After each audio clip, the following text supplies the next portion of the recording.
I have no idea how any of this is gonna go. Gotta get my cookies.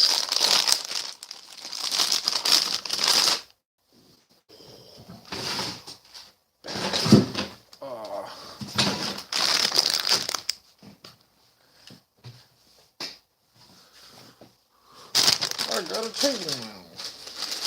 And I've got Girl Scout cookies. Top notch.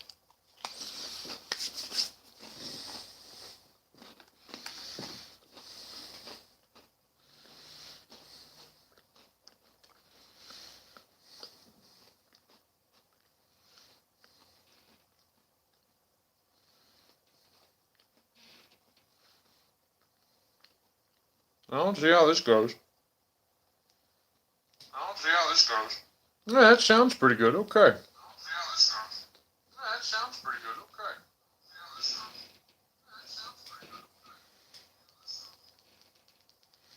Turn that on mute because I'm a smart human. What's going on, y'all? Paul the Barbarian here. Figuring all my potato technology right here. Just losing my mind. I got like 3 different things here. I tried doing it on my laptop. Laptop didn't work. Tried doing it on my tablet. Had to reformat the tablet. That was fun. And I'm sorry about the terrible potato quality of this, because tablet's every bit of 10 years old. It's crazy. And then I've got my phone down here so I can read chats and stuff like that a little bit easier, because I don't know if it's going to show up on this screen. No idea. Technology's not my thing. My technology's all based upon like hidden stuff. Except for welding. Welding's about melting stuff. What's going on, Devies? It's kicking. Hey, look, chat test. I like it. Thank you. That's very appreciative, because I'm not good at this. How do I get rid of that little... Oh, it went away. Okay. Sound okay, though? Everything's coming through right? Nothing terrible? I had to turn off half the lights in my garage because they buzz too damn much. There's so much, or they're old lights, so I have to, like, calm them down a little bit, or they'll sound like a hornet's nest just losing their minds. So, hanging out in the garage, surrounded by armor, weapons, tools. I mean, tools are generally considered a weapon, so I'll figure it out. You guys got any questions or anything else? Throw it up in the chat. Yeah, I'm surprised. It's this like Samsung tablet that I've been able to like keep working forever and not kill it yet. I'm kind of surprised. It's interesting. So I don't know. Samsung makes good quality products. I don't understand it. Meh. Everybody else is doing live streams. I figure I might as well do a live stream while I was at it. Don't fall away there. I'm sitting on a giant fur and enjoying Girl Scout cookies.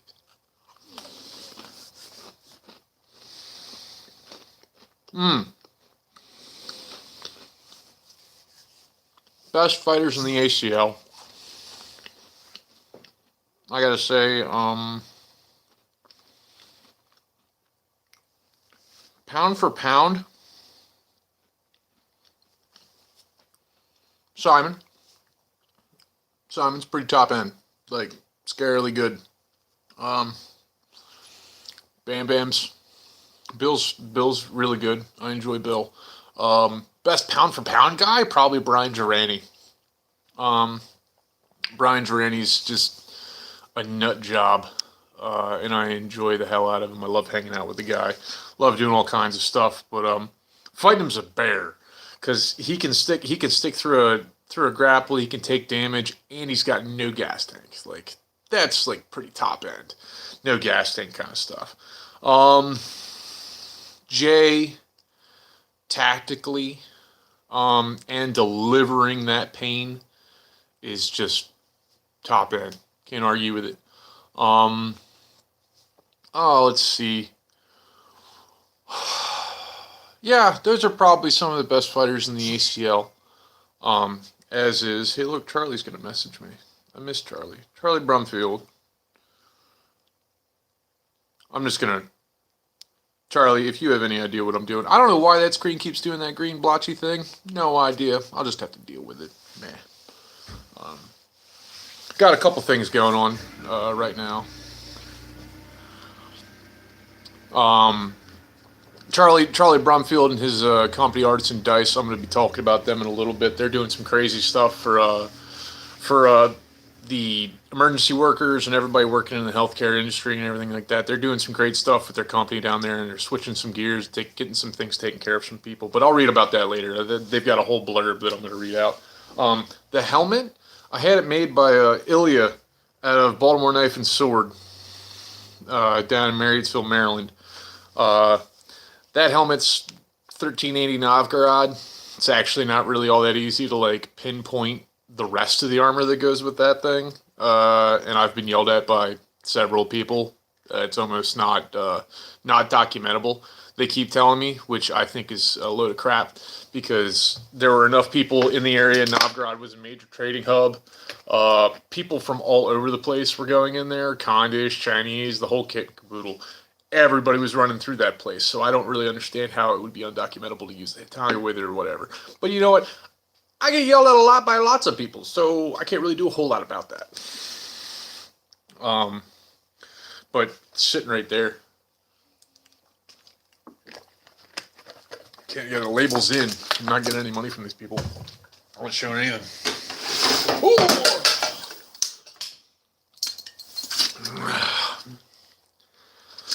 Worst thing that's happened doing this stuff. I've had no broken bones. I broke my pinky knuckle. I broke that knuckle fighting foam. The worst thing doing steel fighting is probably between a broken nose, and I did have my shoulder dislocated when we were in Prague for Battle of Nations 2015. And I reset it by having two Frenchmen fall on top of me and like my shoulder hitting the ground at the same time. When I hit the ground, I woke up. I wasn't knocked out. I just woke up. It was a very, very experience. Took a serious hanger with that one. But yeah, Man at Arms, they're doing some great stuff. They're doing wonderful things down there. Too bad Illy doesn't work with them anymore. I kind of want him to make me a new faceplate, but I kind of like I'd have to find him and then coerce him to do it, and he's cantankerous on the best days.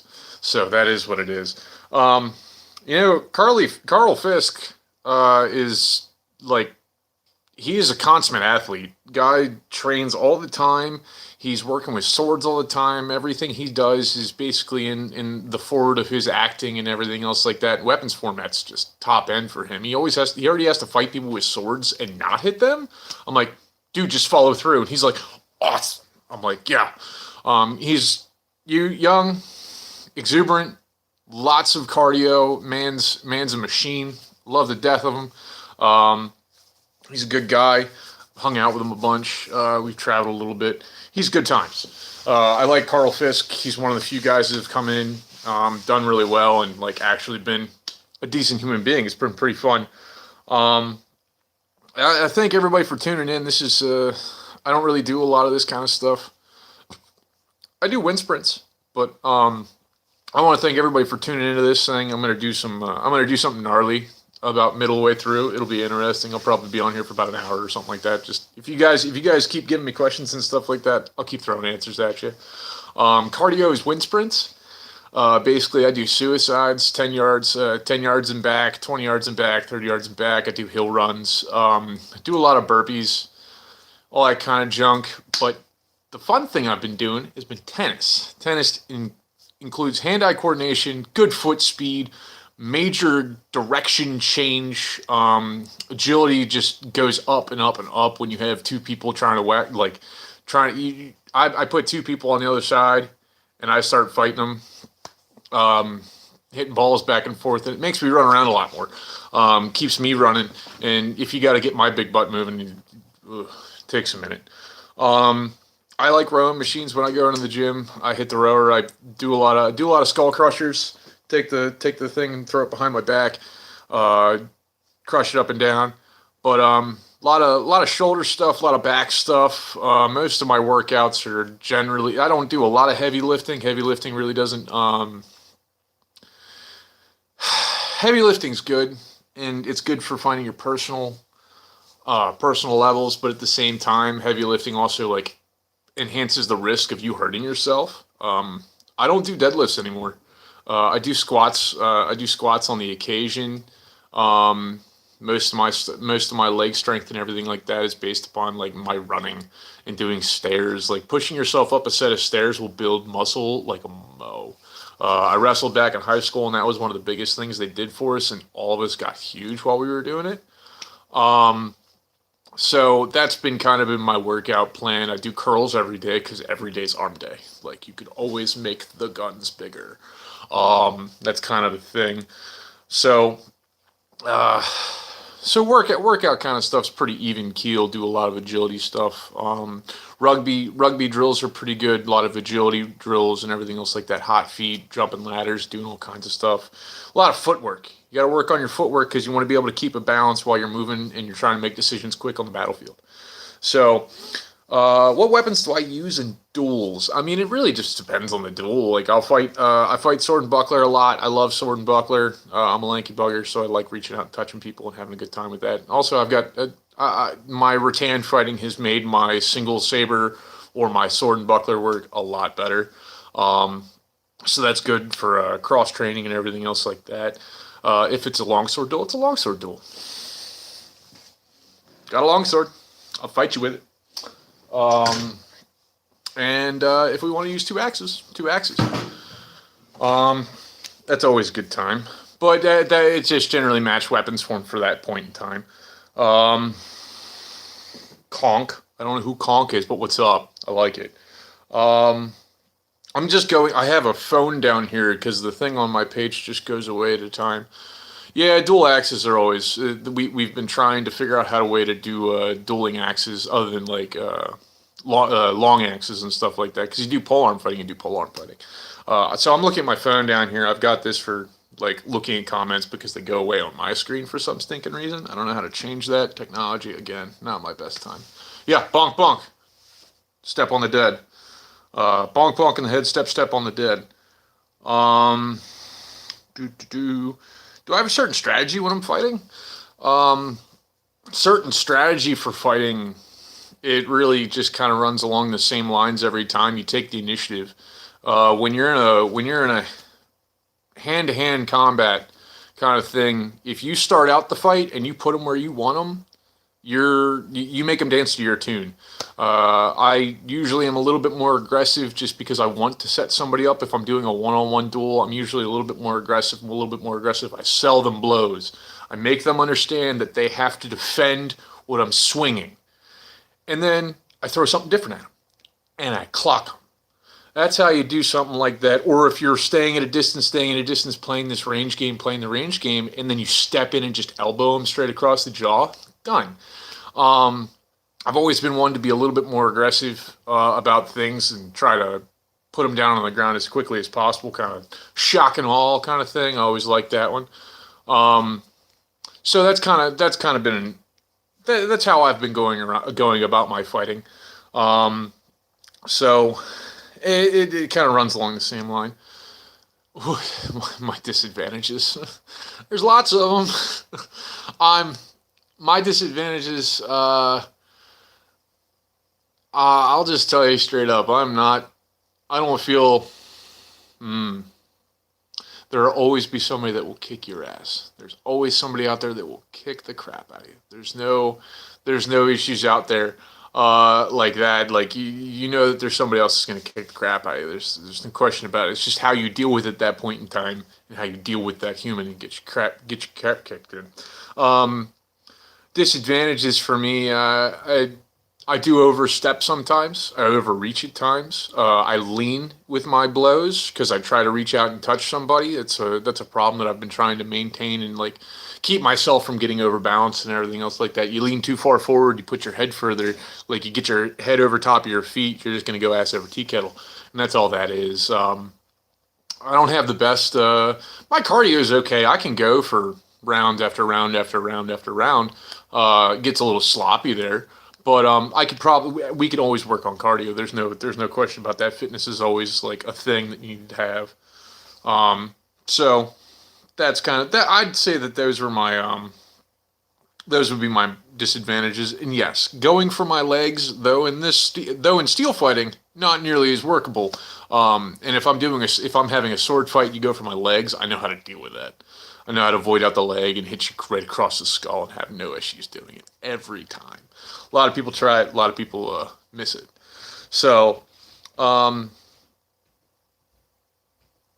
my home fitness regimen is usually like picking up heavy stuff. I've got lots of heavy things around my house. I've got a couple of at home like barbells sitting around and everything else like that, little curl bars and things. I do a lot of push-ups, burpees. They don't require weights, calisthenics, where you take a weapon. I take my axe and I basically stick my arm out. I do that until I can't do it anymore.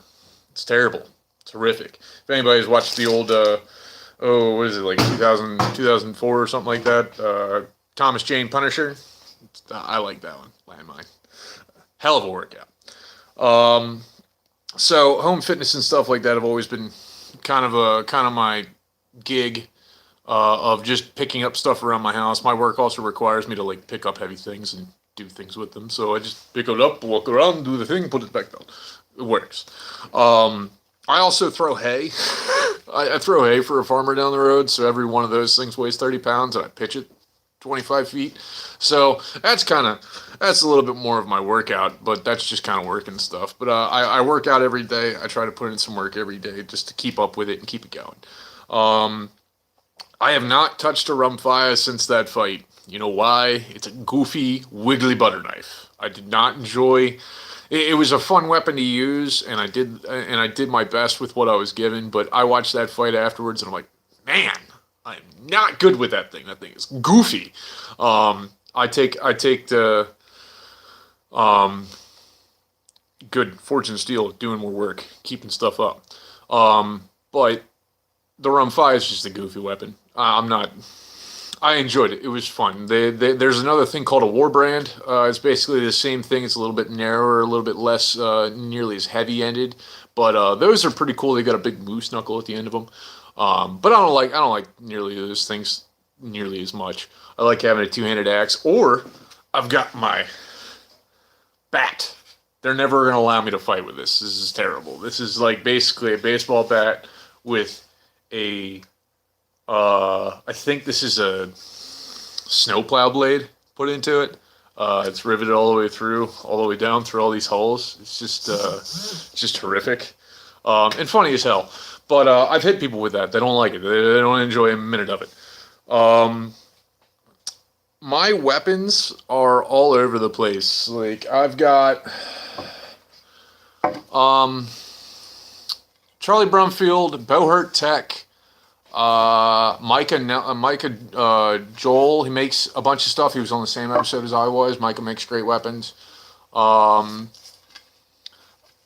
Yes, that thing is terrifying and 2 feet longer. Basically, just have a pole arm. Just get a pole arm, like a Volge, a really nice Volge at like 5 feet. Pretty cool. Can't argue with it. I like this axe. This axe is put on a regular old mattock handle. I shaved down the tip, put it in there. It's got let's see, it's pinned all the way through, and it's got an axe wedge in the top end of it. I've been looking at round axe wedges because they seem to hold on better, kind of a thing.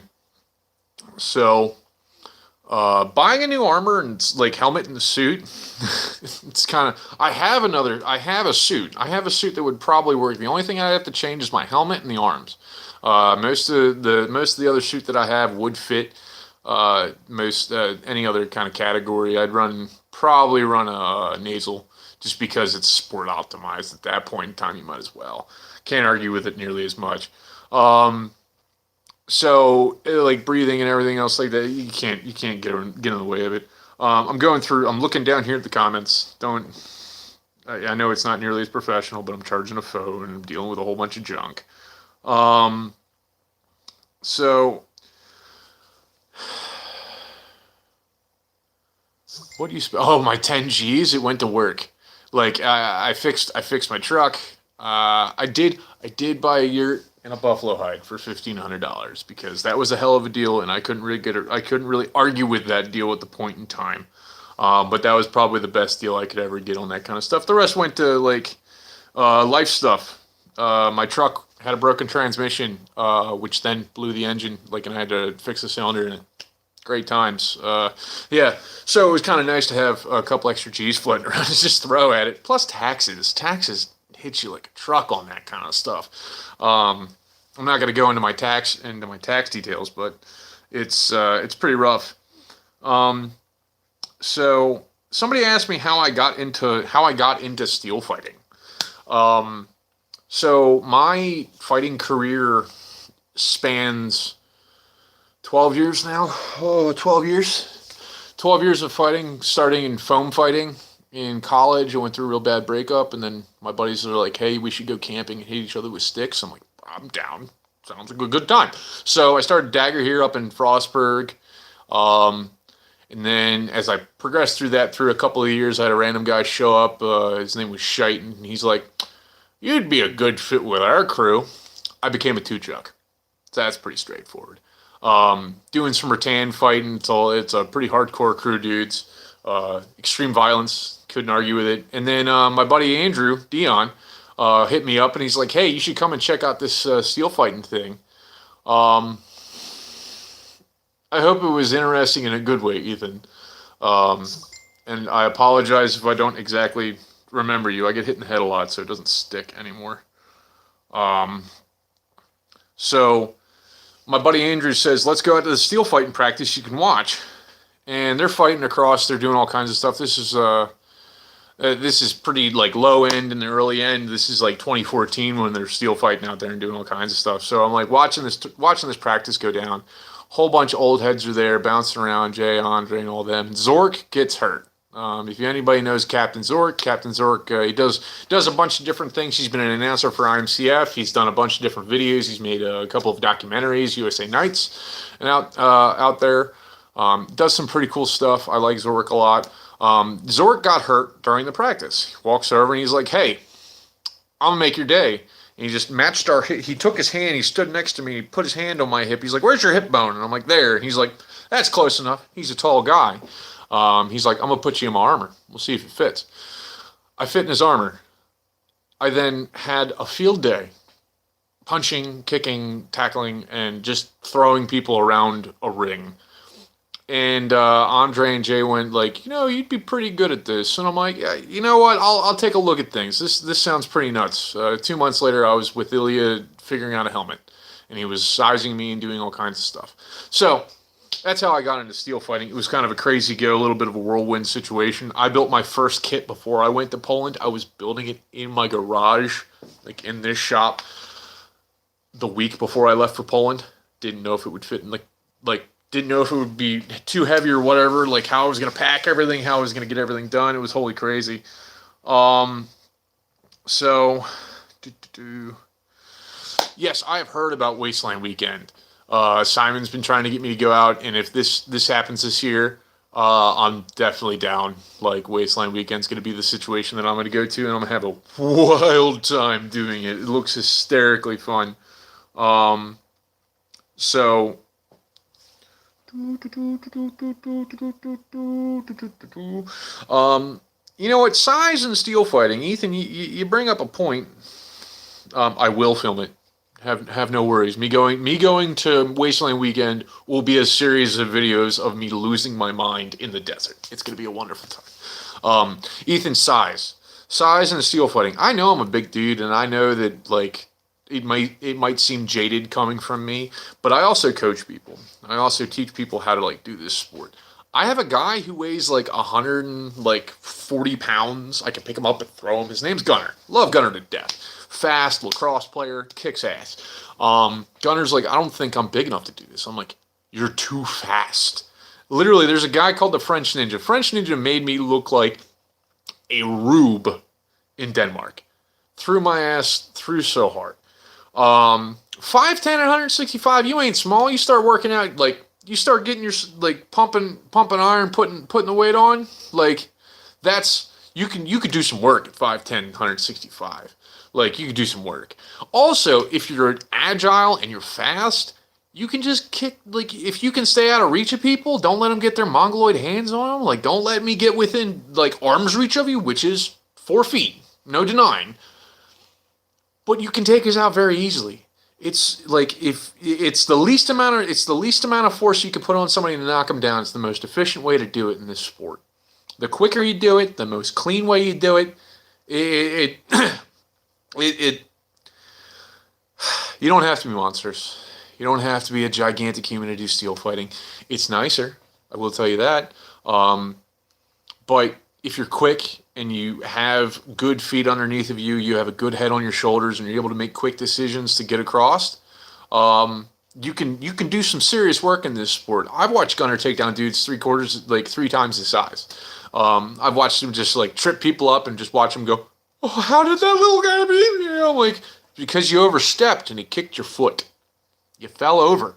Literally, my own weight will throw me right over, and it's terrible. That French guy, actually, the last time I fought the French guy, he was wearing a Hitanga suit. Yeah, Ringo. Ringo's a good example. Ringo is nuts. Ringo is another one of those guys on the top end of the sport. If he doesn't like hurt himself again in the next 2 months, he's not really doing. He pulled his groin before a bunch of stuff. He's ripped out different things. I'm like, God, Ringo, just take it easy and don't hurt yourself, guy. But he's one of the top guys. Me and Ringo talk a lot about fighting. We spend a lot of time talking, and you know, he's without a doubt top end stuff.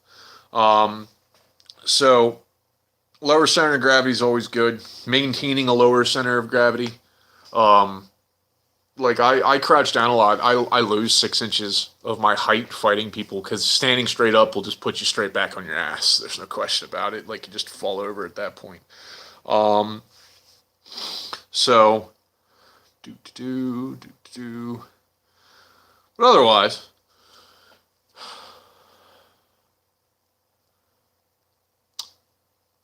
the IMCF World Championship this year will be postponed just because of all this craziness. It's supposed to happen in May. There's no way in crap all this stuff's gonna happen, like, be blown over by May. There's no if and buts about it. This is pretty gnarly. The fact that we all have to come together and do the right thing by each other. We can't be going out and doing a whole bunch of crazy stuff. Yeah, I mean, going to the IMCF World Champion, like making as a graduation present to yourself, like, that's not the worst plan. Go to Europe and travel for a little bit. The championship is only going over like 4 days. So if you plan yourself like 3 days ahead of time, 4 days behind time, like afterwards, you could do some other traveling. And that's my suggestion. If you're going to go over there, you're going to spend the money to get on a plane and do the stuff. You got to take advantage of it, because you're already over there. You might as well just go and visit some stuff and do some things. We always do that before we go. When we go over there, me and Andrew have gone over to both. When we went to Poland and then we went to Prague, we did 2.5 weeks camping inside castles, going to tournament like in medieval tents, doing the whole kit and caboodle. We stayed in a hotel, I think, like 1 or 2 nights out of 2.5 weeks. Traveled from Poland to Prague. Took an 8-hour train ride, going across the countrysides, doing a whole bunch of crazy stuff. That was fun. So, no crazy stuff, no bonks, no bonking, other than a pell work. Another part of like home training and everything else like that. So it's kind of a thing. Technology, that's a good name. There's no centralized ACL anymore. It's no longer the ACL. It's ACS, Armored Combat Sports, and ACW, Armored Combat Worldwide. One's run by Jay, one's run by Andre. It's 2 separate organizations now. It's not 4, it's 2. And basically, Andre's doing ACW stuff. Jay's branching out and doing HMB, ACS. He's hitting up as many different angles as he can, doing all kinds of crazy things, and we're trying our best to support everybody. And the guy spearheading the popularity of the sport, I mean, it's kind of us doing stuff on YouTube and Facebook. A lot of, like, Simon's putting stuff out, I'm putting stuff out. I really wish I could get Nick Cosmo to, like, jump back on the bandwagon, but that's okay. Um, he's got he's got things to do and time to do, so can't argue with that. I'm gonna go ahead real quick and do this. How do I do this? I want to copy this link. Technology, it's going to be the death of me. Um,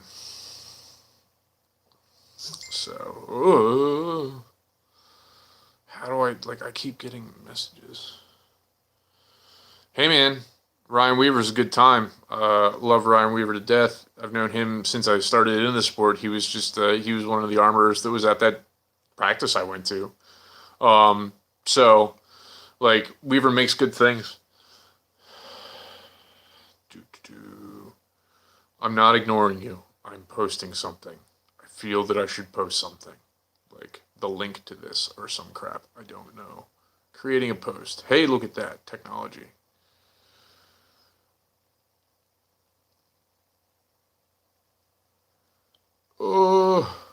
Paste. It works. I promise. Publish. Technologies. It works. Let's go back here. All the way down there.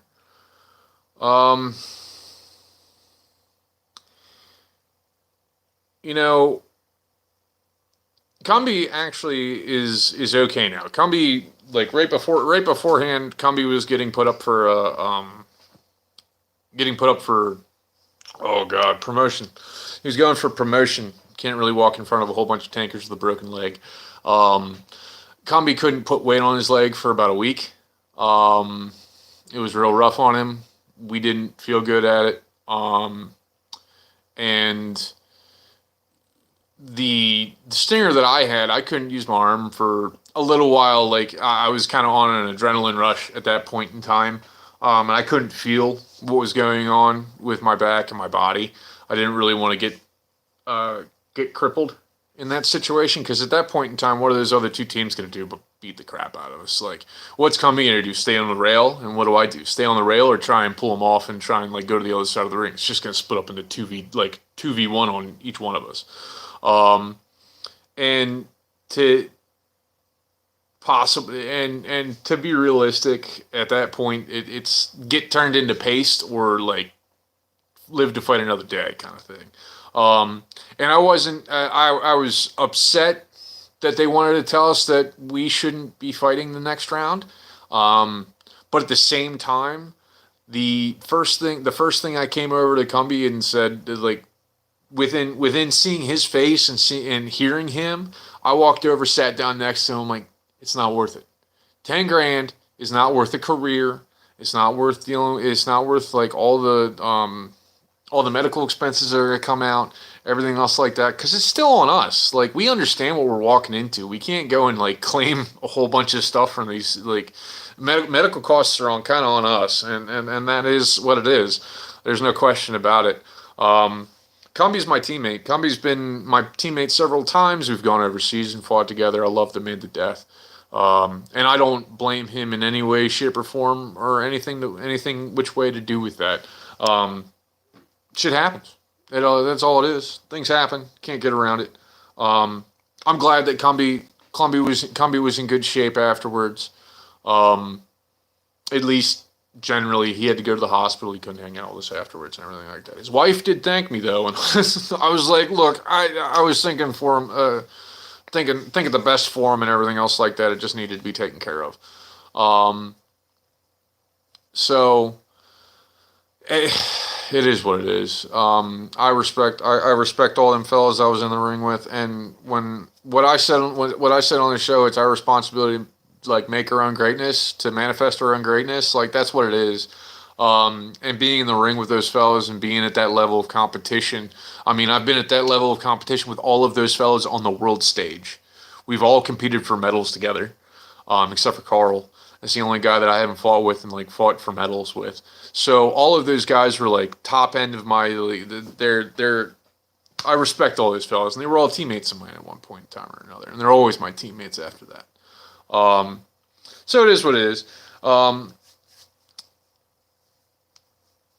Yes, they started us too close in the circle.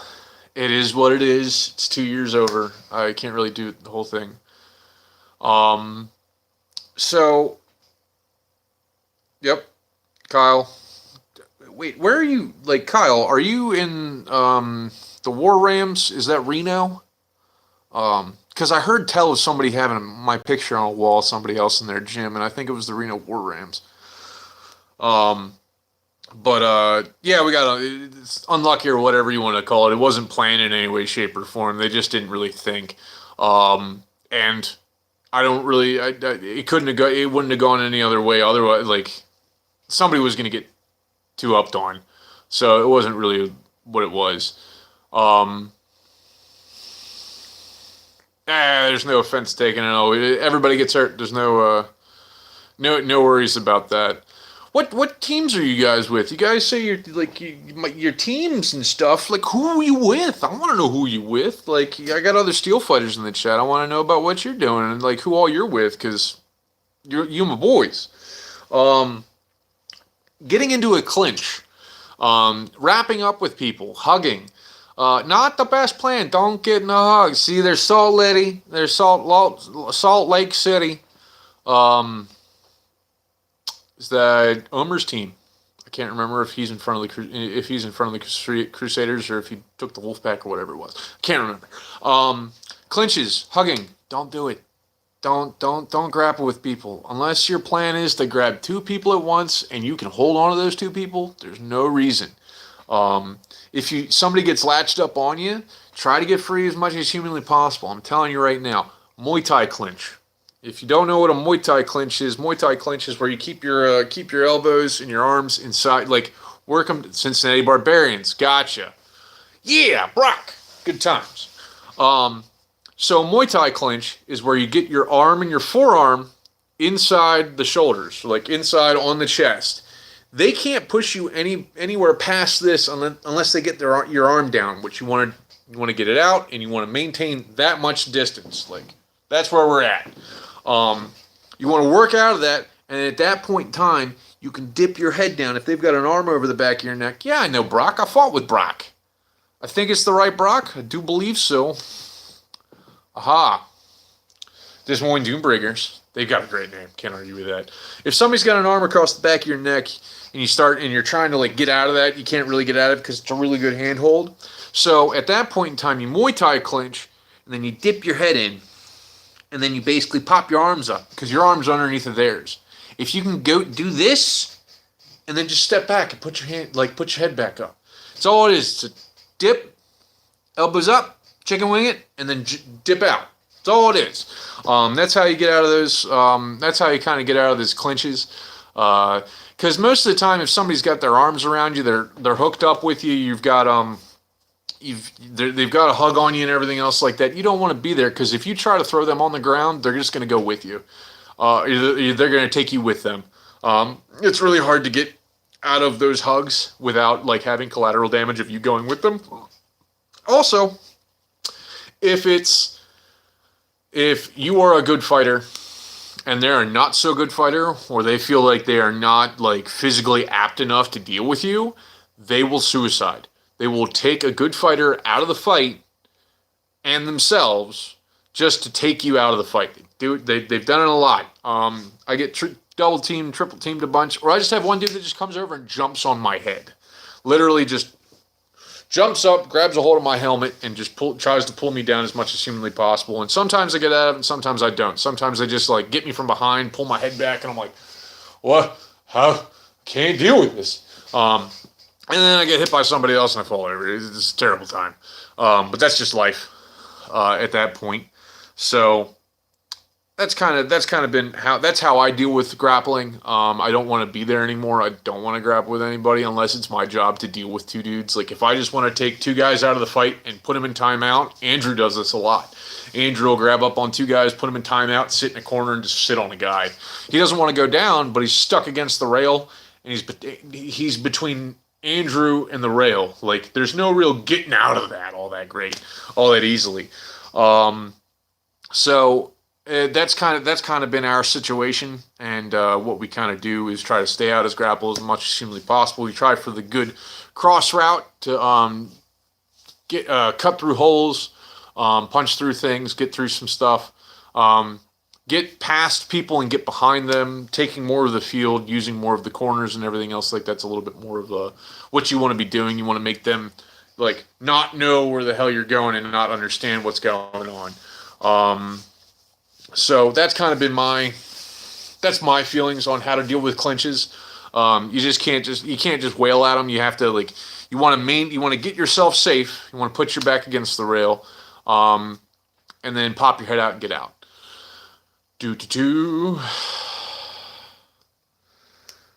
How long do you think it'll take the sport?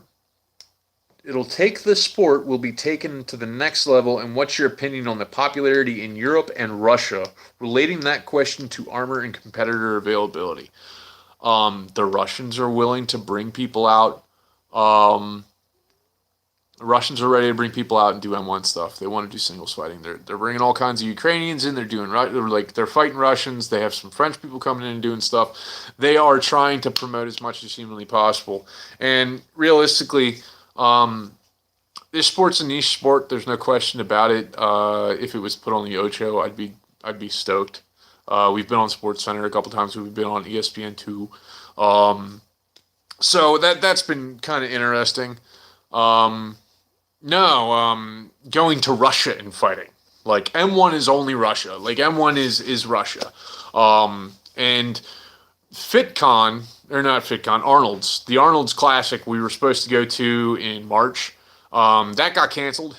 And that was a real bummer to a lot of us because there was going to be a lot of like MMA people walking around, and that's kind of how M1 started. They became a middle round in between the fight card, in between the rounds of the fight card. So it's been that's how they've been doing it. They've been fighting in MMA rings and doing that kind of thing, which is actually a pretty good model. That's a pretty interesting one. It puts it out to the people that are already watching a hard fighting combat sport, and it lets you get cross pollination between those two worlds. That's always a good thing. There's also a couple MMA fighters that think they could probably do pretty well in steel fighting. And I mean, sure, go ahead, bud. You're an athlete. Let's see how it goes. You might be fit, but you might not be armor fit. Kind of a big difference. So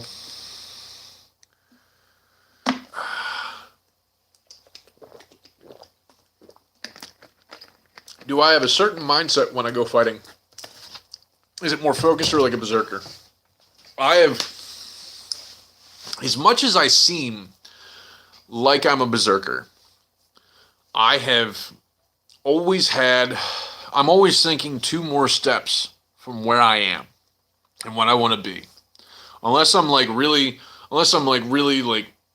out of my element and I'm not really situated pretty well, then I might get a little lost in the sauce as it was. But I still try to make good decisions at that point in time. That berserker mentality, like, I'm just going to go out and swing at everybody I can reach. I'm going to hit everybody. That's hard. You want to be focused. You want to know. You want to have a good plan with your team. You want to have a good idea. And you don't want to just go out there willy-nilly, because that's how you get taken advantage of real quick and thrown on the ground. There's no questions about that. If you overreach yourself, that doesn't mean just leaning over. That means like putting yourself out there and you get triple teamed. Doing some berserker last minute charging kind of stuff. I'm gonna be the hero. Doesn't really work. It's a team sport for a reason. Team stuff. You got to do teamwork.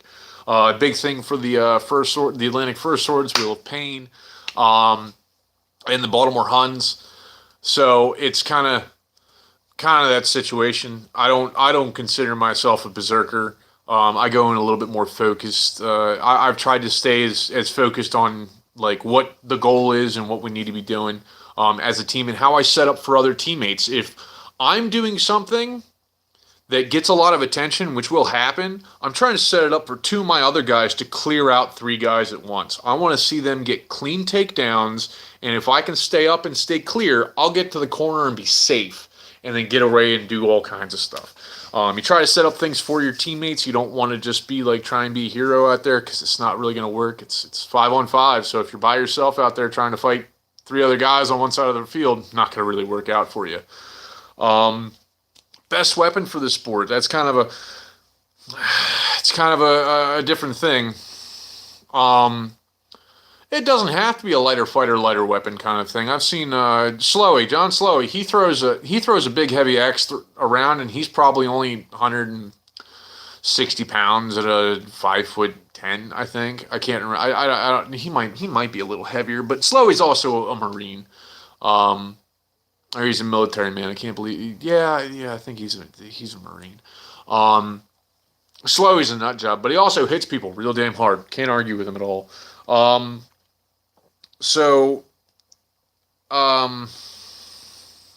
don't know why, but there seems to be a lag here between one thing or another. Oh, there we go.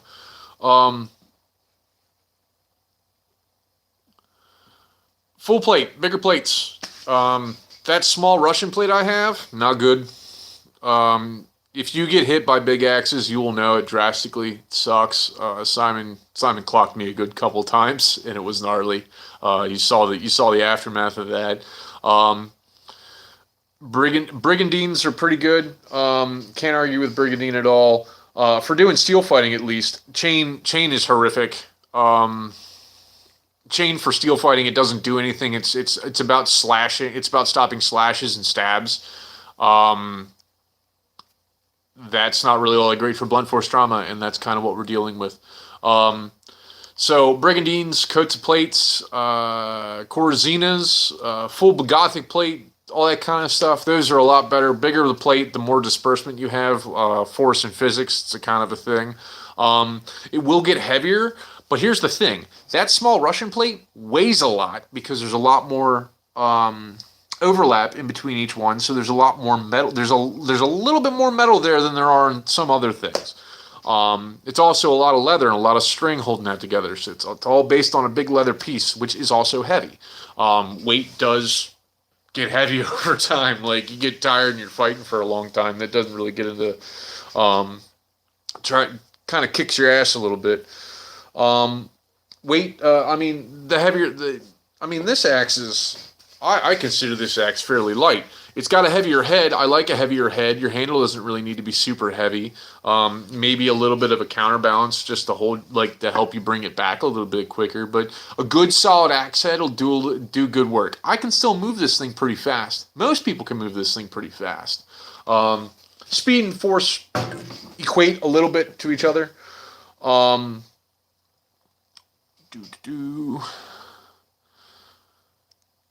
Specs for equipments and everything else like that will be on the ACS pages or the ACS pages or the ACW pages.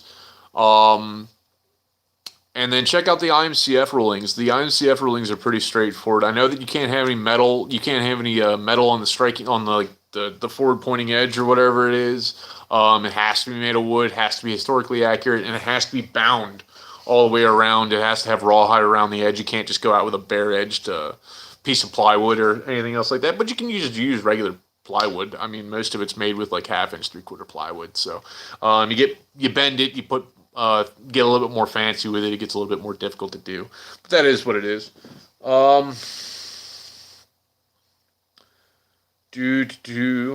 Any strats or advice on fighting left-handed or right-handed opponents? Depends on what you're fighting. I mean, are we fighting steel? Punch him in the face. You're fighting rattan? You're fighting sword and board? Bring your board a little bit further over to here because he's going to be aiming at your sword side, and then cross blows. Like, you have to bring your defense over here a little bit more, or you have to be really good at catching that. But he's going to take advantage of it every time. So that's kind of my thing against lefties. Lefties don't really like the change in that doesn't really do a whole lot in the steel fighting world, rattan fighting, and when it's a little bit more of a stick tag, it's a lot more different.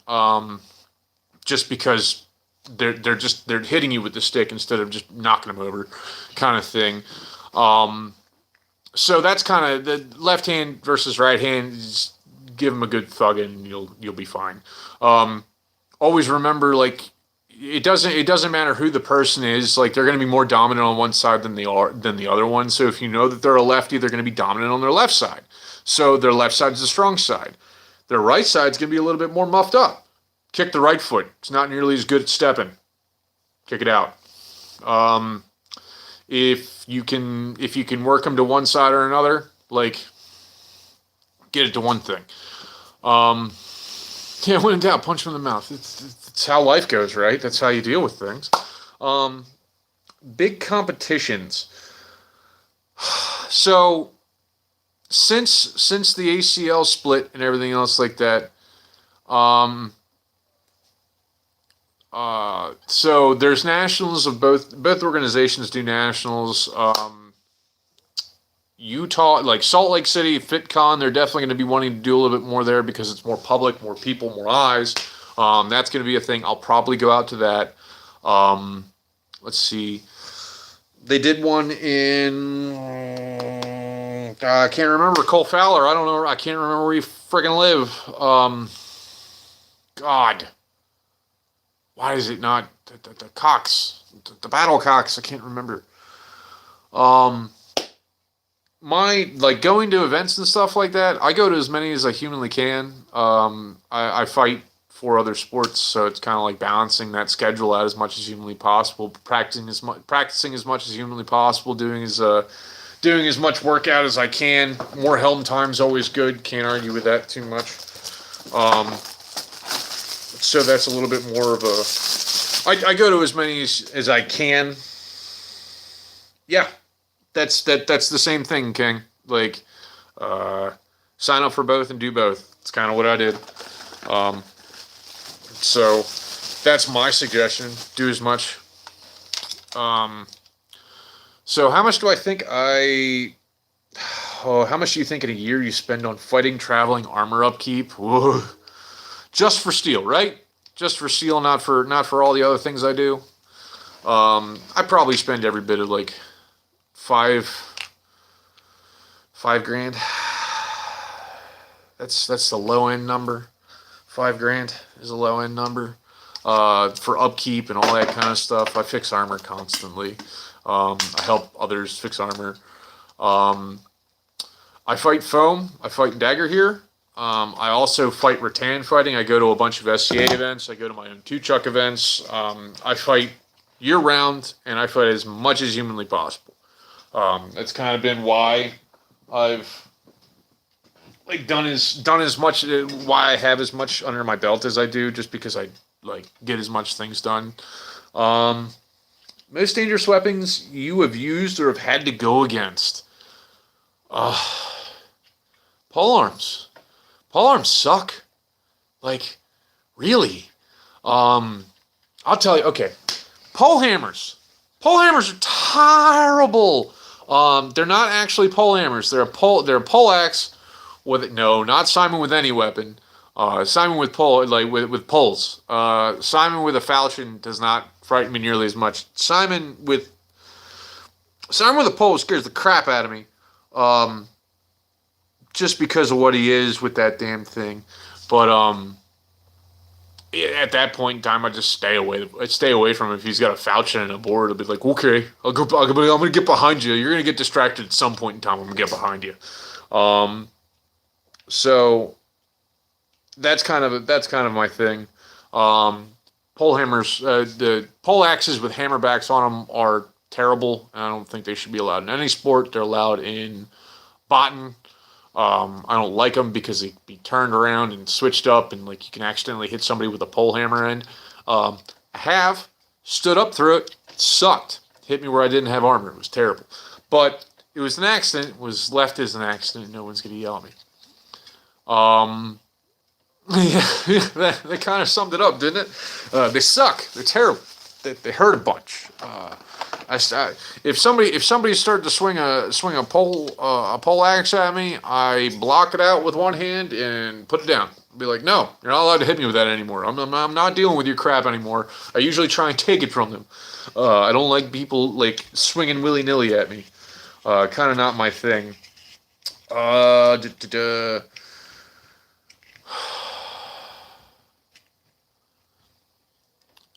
Isolation. I mean, I do diesel tech. I work on diesel trucks. I do all kinds of stuff. I'm not really, I'm considered essential. But I mean, supplies got to get everywhere, and Mack trucks break down all the time. I go and fix their engines and keep it going. I don't really deal with a whole lot of people mainly, so it's not really my like biggest problem dealing with the isolation. Plus, I've got tons of Magic cards that I get to look at and play around with, and I can like shadow play my decks against one another and like sit around and like work on things and watch YouTube videos and work on different strategies I want to do in that. And I'm a nerd. I play the cardboard crack. It's a great time. I enjoy myself. So that's kind of been my situation for that.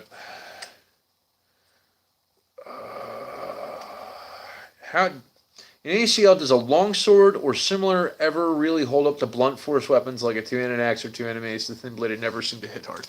No, longswords are not good in melees.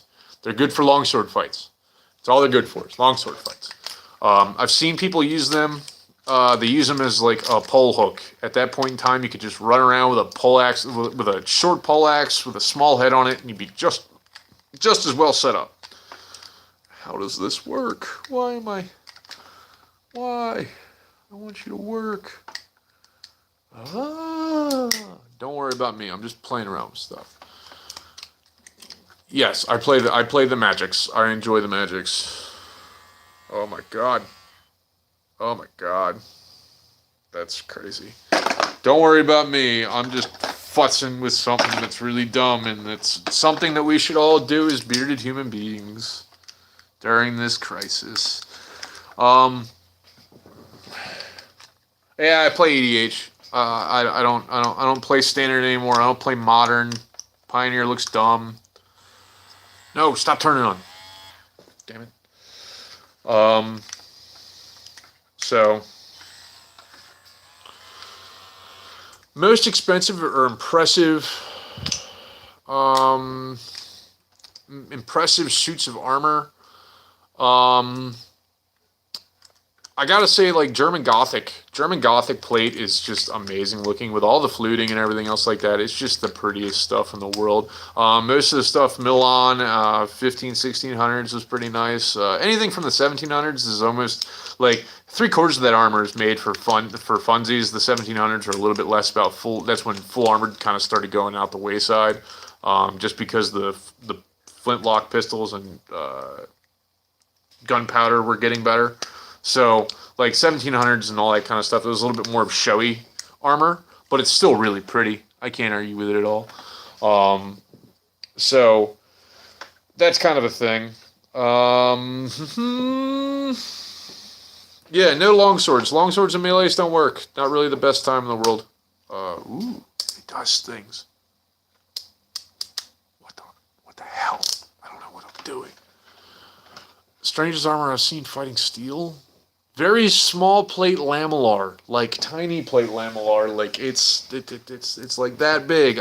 It's based on Chinese armor. I don't like it all that much. I don't think it'll protect nearly as well. And if any of those guys get really hit, they're gonna know it. Kind of been my thing. Do I think armored fighting can be made into a career, or is it more of just a hobby? It depends on which way you want to take it. The fighting itself, not nearly as much.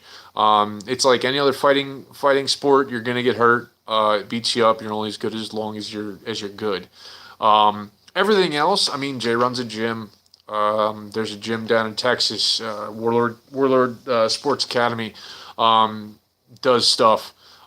They've been kicking ass, taking names, and doing things like that. So that's been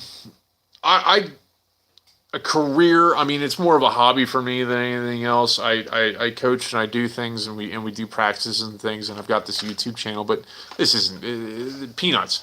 This is for funsies. It's kind of is what it is. Can't really get past that point all that much. Oh God, that's what I want. I think that's too long. I think that's too short for what I want to do. On painting your armor, painting armor and stuff like. Okay, I have seen a good samurai kit. Good samurai kits look great. That's not strange. They were made out of metal for a while. Um, so Kat and Ringo doing traveling and doing seminars and things like that. That's a little bit more hobby for them. I mean, Kat does that's his job is to train people. That's what he does. That's what he does at the Knights Hall up in New Hampshire. That's what his dad does. Like that's their situation. That is their livelihood, and I appreciate the hell out of them for doing it because they put out some really great stuff. Their workbooks are awesome. I can't. They do amazing stuff up there. There's no questions. So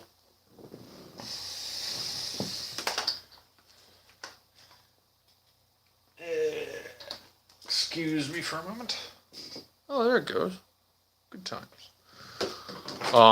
Charging stuff up. So, restrictions on painting armor. I'll get back to that one. They don't seem like they don't like if it's not historically done. Like they don't like shark faces on them, like the big teeth or anything else. Like they don't like any of that. They get all uppity about that. Historical accuracy is kind of a requirement for any international fighting stuff. If you're just gonna fight over here, in the United States, they don't care much. They're pretty low key about it. Make it look good because we're trying to do it in front of crowds. Like the fighting is still fighting, but you have to look the part. So don't come out like looking. I can't say ratty because I look pretty ratty, but don't come out looking like a SLC punk, throwing around stuff and being covered in graffiti and cigarette burns and stuff like that. It's not good for what we want to be seen as. It's not how we want to be presented. And when you're going out in armor, like full armor, like unless you like completely like move yourself away from everything, so no combat B Arnie. What? No combat Barney? No combat Barney. What combat Barney? Like you want to dress up in purple and green and be like a look. Jesse Ventura did say it the best, like he's a sexual tyrannosaurus, but no armored Barney. It's not the game plan. It's not what we want. That's not how we want to be seen as. Need a little bit of sugar. So, the white Italian set will take forever. German Gothic will take forever. Fluting is terrible. Anime armor. Believe me, I'm also an anime nerd, and like I've always wanted to build an Alphonse kit, just because it looks dope, but it's not like conducive at all to fighting in any way, shape, or form. I also kind of want to make myself look like a space marine because I'm kind of one of those weirdos. Grim dark for the days. Why did I choose the name Barb? What do I look like otherwise? Like,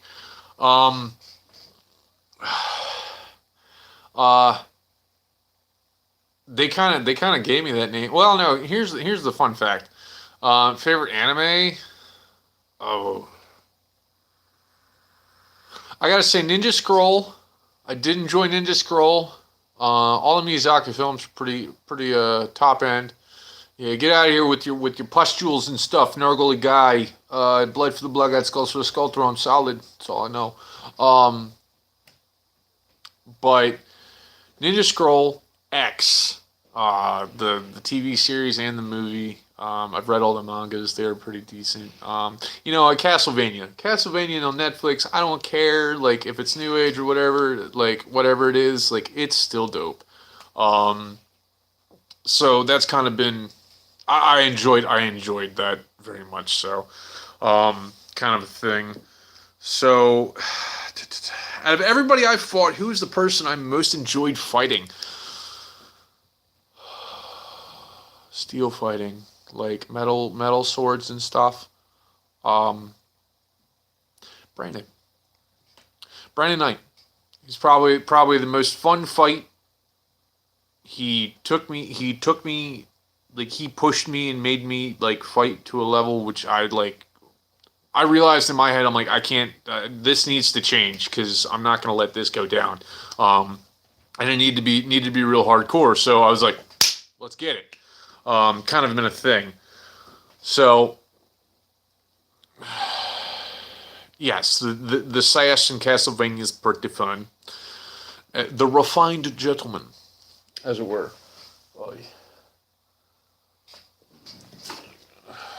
Sip all my things with the pinky out, as it were, like kind of stuff. Yeah, civilized gentleman. Speaking of being a civilized gentleman, it's our responsibility to help. Yes, very, very high society. It's super there. Being a civilized human being that I am, I don't know, how bad does that sound? Like, is that terrible? Is that just not good? You gotta be good to your fellow humans. If that means shaving your beard, or trimming it up at least, so you're not nearly as much of a, like, carrier of stuff, do it.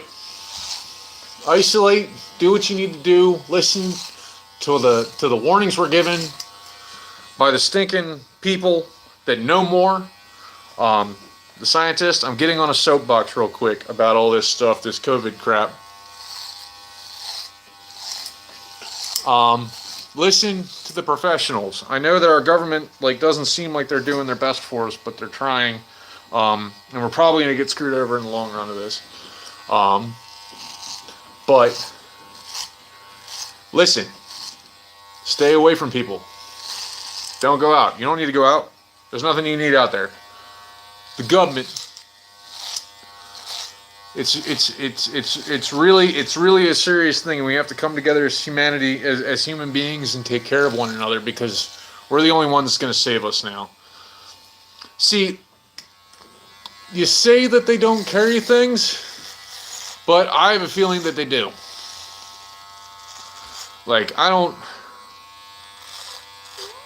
Working in restaurants and everything else like that, I have learned a lot about crap.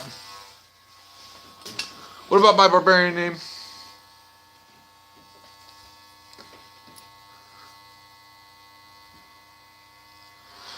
Oh, I don't care about the Nordic stuff and everything else like that. I'm always about it. I look like a Viking, for God's sakes. There's nothing changing that fact. So, yeah, that's my thought process. So, realistically, I haven't taken this much off my face in 10 years. No. I've had a goatee in that time.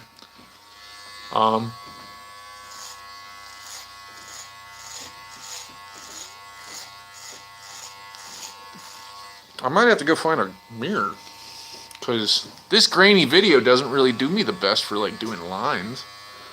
I can also do this whole thing with a really crappy beard. I won't care. Ugh. So, it's been one of those things on the top of my list of things I need to do. So, yeah, it should be pissing you off. I've also been out shopping, and I've seen a lot of old people walking around without gloves on. Without, you guys are the main demographic of people that will die of this. Take care of yourselves. At least be a little bit smarter. And I know that most of them weren't alive during the Spanish flu outbreak, but they heard it from their parents. You know the hell they did. So, I'm going to clean all this up when I'm done. But I have no idea what it looks like already. So,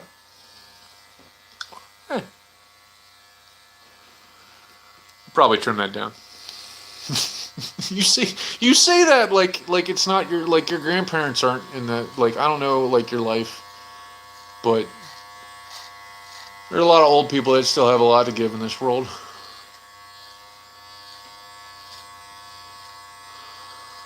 They didn't give me the hide for the last episode. I probably could have asked for it.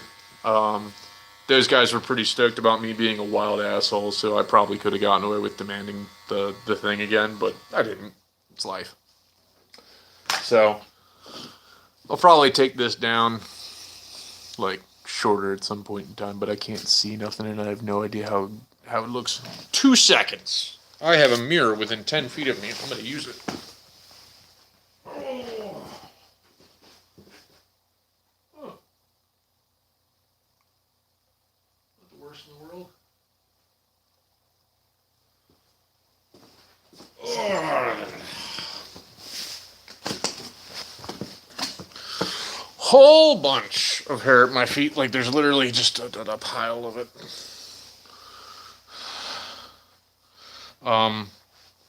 So, and with me going out and about and stuff like that, that just feels responsible. So, let me look for something. Let me pull up something here real quick. Got a little bit of a message from my buddy Charlie Brumfield, who was also on the TV shoot. Charlie's got a company called Artisan Dice. Dice. And they're doing some pretty cool thing with their company right now. They're calling it Operation Corona. I'm just going to go ahead and read this because it makes a little bit more sense for me to just read their thing. Operation Corona has commenced. For 2 weeks, we've watched as company after company laid off hundreds of folks in our industry. We watched as our contemporaries in the gaming world started to hunker down and hide from the impending COVID tide. That ain't how we roll. I'm reading this verbatim from Charlie. This company makes custom dice. They also make all kinds of different, like, multi-sided dice and everything else like that. D20s, D8s, all that kind of crap. So that ain't how we roll. We're taking the pandemic head on by providing much-needed face shields to doctors and nurses risking their lives to treat critical COVID patients. They are putting out face shields. They're a small company. They're trying to make a big impact. Basically, yes, massive D&D nerd, I figured. Yes, it's those dice. So they are selling they're doing this project. They're selling exotic wood D20s. Every single die purchase puts a much needed face shield in the hands of a doctor or a nurse. I'll post up a link to this. If you buy one of these dice, they're very pretty dice. They're doing all kinds of stuff, but they're putting out face shields, and this is exponentially needed across the country. We're getting stuff sent in from Russia. Russia is sending us things like dopesies, magopesies, buddy. But the fact that we need to come together like we did back in the 30s and the 40s to get ourselves through this time. As a country, as human beings, as industrial standards and everything else like that, we need to come together and take care of this problem, because if we don't, more and more will die. I'm gonna figure out how to get this link. I want the link, you jackass. Oh no, I put the other thingy away. I'm pulling it up, and I'm gonna put it in the comments here. They're selling really pretty D20s. How do I show this link? Copy the link. I linked the copied. Got it. Chat publicly. There we go. There you go. That's the link. Check out the dice. They're really nice dice. I'm going to order mine tomorrow morning. And it's a really good cause. They're taking every bit of it and putting it into the production of these face shields for people. Give them a hand, give them a help. Share it if you can't buy one of their dice or whatever, or give them a donation or whatever it is. If you can't do that, share it. Put it out to more of your nerd friends, because we all have those nerd friends that we want to throw dice with and everything else like that. Put it out there. Push it more and more. It's helping. It's doing a good thing. Charlie's being a good guy. Everybody that's down there, Charlie Harrison, everybody. I can't remember who all else works with him. I don't even know if he owns the company, but he probably does. Putting it out there. Check it out. Do some stuff. And thank you. Thanks for tuning into this and listening to me ramble. I'm a nut, but I'm just trying to do my best for my buddies, putting the word out there, getting things like that. Yep, There you go.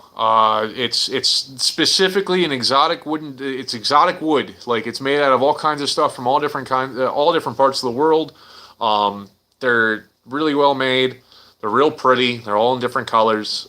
You can take your pick and do whatever. But it's going to a good cause, and it's helping our heroes out there right now, taking the brunt of this and putting themselves once more into the breach. I have so many friends that are in the EMTs and they're doctors and they're nurses and everything else like that, and it's scary how much at risk they are. Yeah, there we go. Charlie's the boss. I'm going with it. So thank you. I'm not going to shill for myself. I'd rather shill for my buddy doing a good thing. So yeah, boss minion. Oh yeah, they're all minions over there. They're not. There's no one that just the boss minion because he's always got to be cranking away. Anyway, it's a small company, so I understand that. I understand that gig. But it's a weird time. It's a crazy time for all of us. And yes, I will regrow my beard out to extreme lengths after this time period is done. I'm really ready for it to be over because I want to go hit people. I haven't hit people in a couple weeks. But that it is what it is. So can't really get past it. So, I don't know. What do we got here? The thing turned off, and I don't know why the thing turned off. There we go. Turn back on.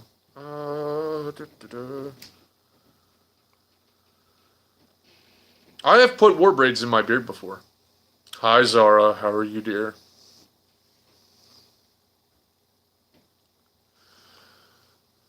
It's like saying if Monday had a face, I would punch it. Well, yeah, we'd all kind of punch Monday in the face, wouldn't we? He's gonna give him the smash and back.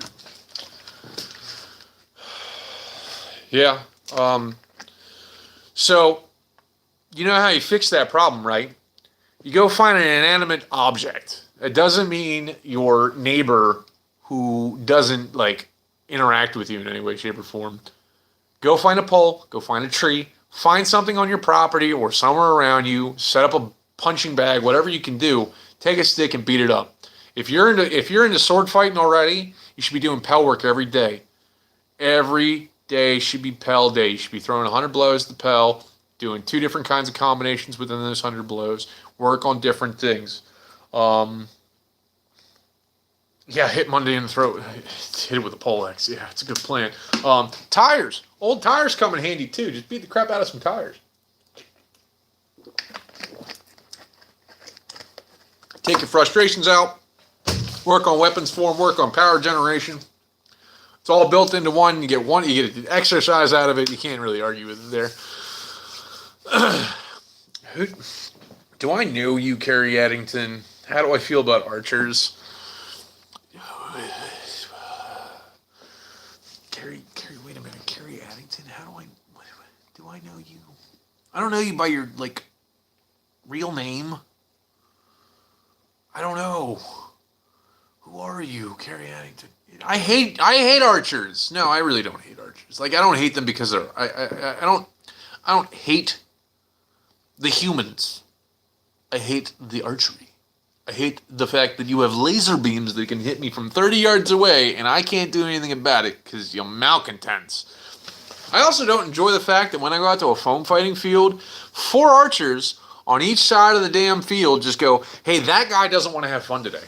That guy can't have fun. He's not allowed to. Fuck that guy. That guy is about to just get hit in the nuts all day long with arrows. At least they're foam arrows, but still get shot a whole bunch. Ah, that's right. How do I feel about the ending of Night Fight? It is what it is. There's no question about it. Brian and Bill went at it. They beat the crap out of one another. Bam Bam's a bigger dude, and they're big weapons. Brian still did very well for himself. He held up fairly well. But Bam's also been fighting for 25 odd years doing rattan combat. He's been hitting people with 2-handed sticks for a very long time. He's very good at it. Can't really argue with that amount of time in kit. Old and knowledgeable will always beat youthful exuberance. Old and crafty, old and cranky, whatever you want to go. Old and crotchety. It's usually what they are. It's just, it'll beat out exuberance all the time. Yeah, there you go. So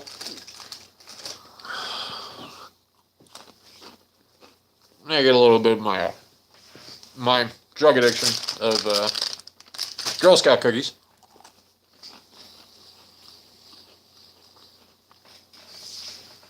Thank you. All the support that I've gotten since Night Fight, during Night Fight, all that kind of stuff has been over the moon with it.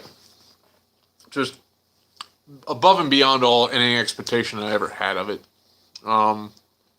So I thank you very much. Is SCA the best way to get started or connected to the ACL? There is no longer the ACL. It's ACS and ACW. I know that's really confusing and that's really annoying, but it is what it is. Can't really do anything about it. 12-year-olds arguing about stuff. So, Rattan Combat, I don't like the SCA. They're too pompous. They're way too, I don't know. Pomp and circumstance. Don't really need it. I'm there to fight.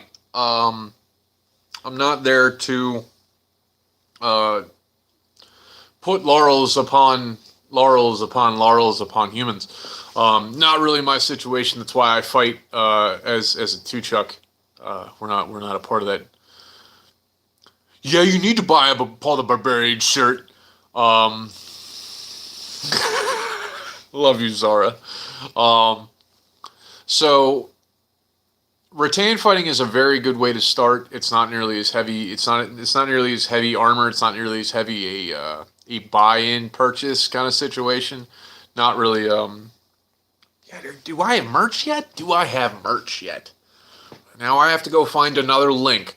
It'll be Paul the Barbarian at bigcartel.com, I think.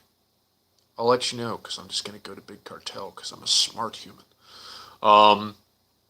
So, yeah, I'm going to put a link in there. Kyle, don't worry about it. I got you. Oh, no, I did a thing. Oof. No, I'm not. This is not the t-shirt in any way, shape, or form. This is something that was made for me. Not the situation. Not the t-shirt that would be there. I'm going to post up a thing whenever I get to it because I have lots of things on my phone. So, how do I see the comments? I can see oh, there we go. I can see the comments. There we go. So, rattan is a very good way to get involved into the sport. It lets you understand weapons form a little bit better. Lets you get a little bit more under your belt and not just jumping into the deep end of steel fighting. Steel fighting is very, I don't consider, it's not nearly as heavily in weapons form, but you'll know how to use a weapon better if you fight in the rattan world first and then go into steel fighting.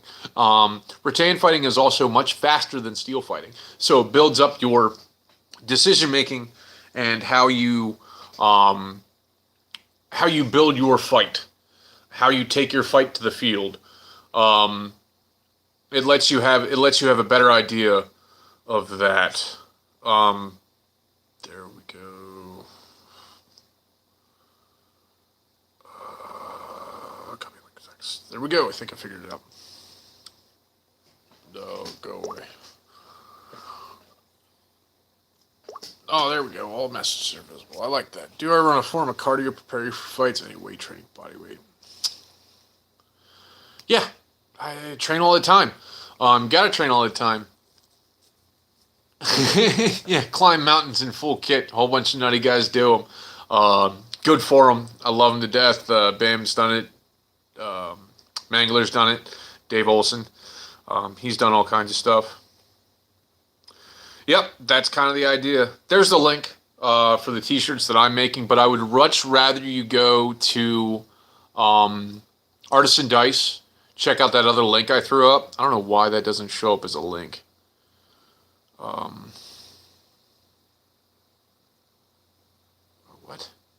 Why is it doing it again? Stump, you're right. Bleed, sweat more in peace and bleed less in war. Practice harder than you'll ever fight. It's kind of a situation. Put yourself through the hardest ringer you can, and then get from there. So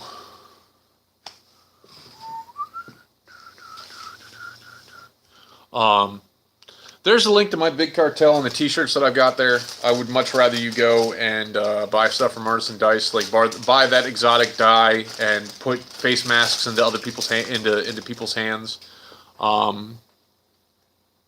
Did I saw that it's AC? Yes, I know that it's AC. I've said it several times now.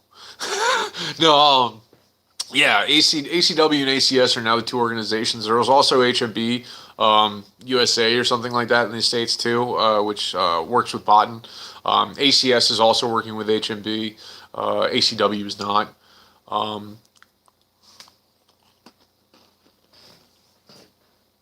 A, C, nope, that one. S is one, and then A, C, W is the other one. There we go. I'll throw some gang signs at you real quick. So, see, I selected the thing on my tablet to show all these things, but it won't do it. That's ACVV. ACW. Is that a capital W? No, that's two V's. What are you doing, Aaron? The difference between what I do and HEMA. What I do is more of 15th, 16th century tournament fighting, which at that point in time, laws were put into place so you didn't kill nearly as many knights, which were basically in charge of the warring factions back in the day. So these knights would go to tournaments beforehand and die because they wouldn't give up. And then a bunch of dudes were like, hey, this isn't good because a bunch of us are dying and it's too much money to like train and everything else like that. So they said, okay, no more stabbing, blunted weapons, throw the other guy to the ground and sit it out. That is what we do. HEMA is based around is historic European. No. Okay, look, HEMA's HEMA. They go more about the books of the masters, the training books, the training manuals back in the day. They're a little bit more about they're more about using very structured technique. There's not a lot of open sparring. There is more there. Okay, there we go. Historic European martial arts. There you go. There's HEMA. So yeah, there we go. Historical European. I got the first two. Get hit in the head a lot, man. So HEMA's more about HEMA's less armor. Usually, you're only using a little bit more heavily armor, like some neck plates around a fencing mask, a padded jack. There might be some extra little foam and stuff like that built into things. If there's somebody on here that's a HEMA expert, I'm not a HEMA expert. I've gone to like maybe 2 classes. I've talked with a bunch of HEMA dudes. They're a little bit too structured in my thought process. They only like doing things by the book and how the book describes them. So it's not really like I'm more about the fluidity of a fight and what I can do that you don't know what's going to happen. Like, you have no idea what I'm going to do. That's kind of, you get the shock and awe value of like, why did he do that? Oh, he hit, oh no. And then you're on the ground. I always want to make you think I'm doing something and then do something else. Sun Tzu, The Art of War. I mean, never let them know what you're actually doing. But it's not really. There you go, Mark. You don't need to be like, if you know the general rules of HEMA, it kind of throws you the right. John, God, the guy who started HEMA, he was one of the judges. I can't remember his last name because my head gets hit. John does doing all that kind of stuff and everything like that. He appreciated what we did.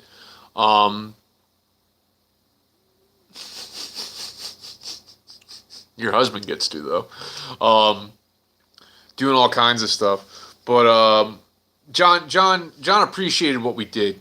he started HEMA, so I felt fairly good about that. I didn't really need his appreciation or his approval, but it felt good to have it. Nonetheless, I have no problems punching anyone in the face if they feel like making like commentary about what I do. There's been enough people that have gone like, oh, these guys are just like thugging each other, and there's no real thought process or anything else like that.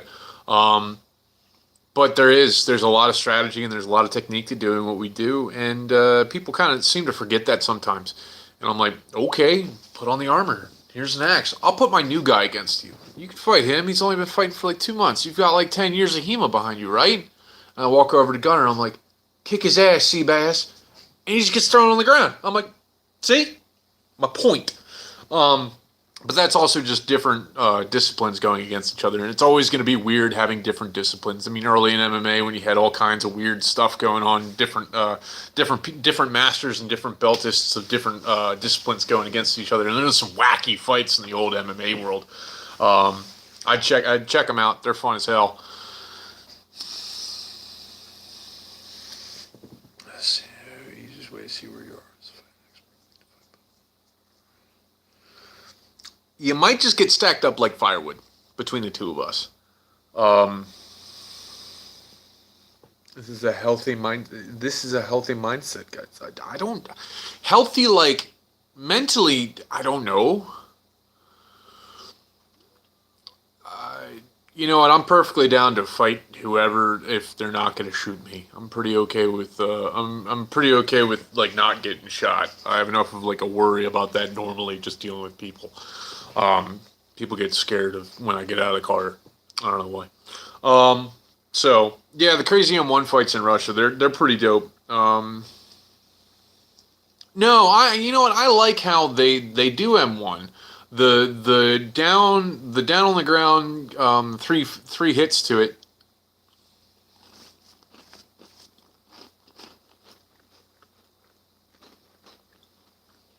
To which site? I've gone over like 4 different websites right now.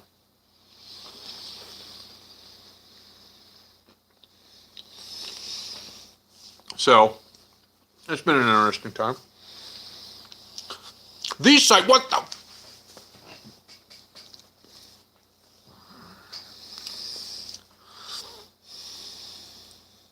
Who have I lost to that I really enjoyed fighting? I mean, everybody in the last episode, like, really good friends.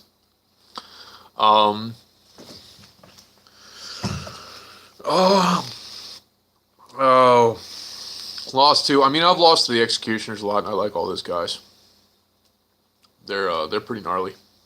So, at that point in time, like, really enjoyed fighting. I enjoy every fight. Even if I do lose, it's still a fight. I like fighting. You give me the excuse to walk across the field and go thug somebody. I'm about it. Especially if they understand it's going to be a good time. Like if they're in good spirits and I'm in good spirits, like everything's great. Something to get you started in steel fighting. Check out Armored Combat Sports. Check out Armored Combat Worldwide.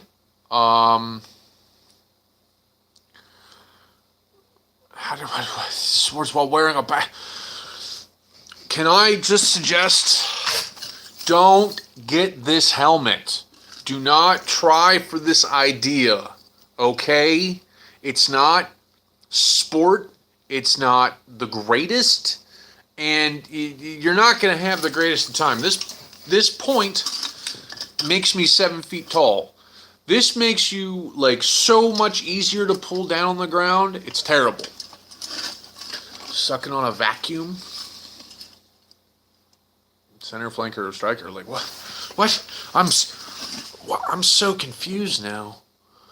I'm a flanker. Yeah, no air in that helmet. There's no air in that helmet. Like, here, I'll even put. See this face mask? Like, I'm gonna show you something. There's no holes there. Like, there's no holes there. Like, that's all closed, guy. Like, all these holes are what I breathe out of. Up here under my eyes. It's great. Would you suggest to get weapons for a sport for newcomers? I know that I've been most comfortable in a brawler style, but I just, you know what? I read things out loud. I apologize.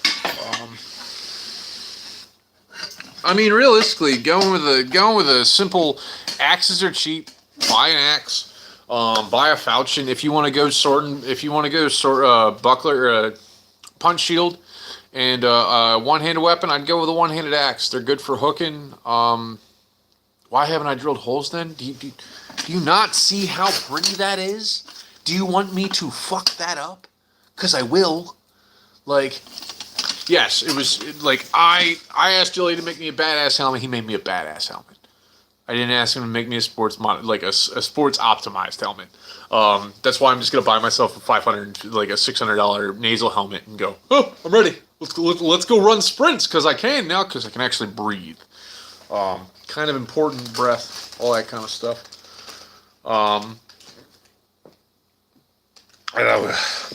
So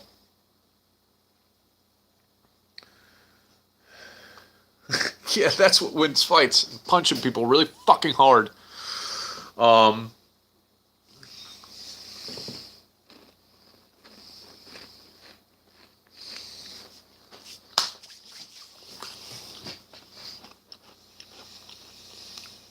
Yeah, there are ways to artfully pull it off, but it is what it is. Don't go for that helmet.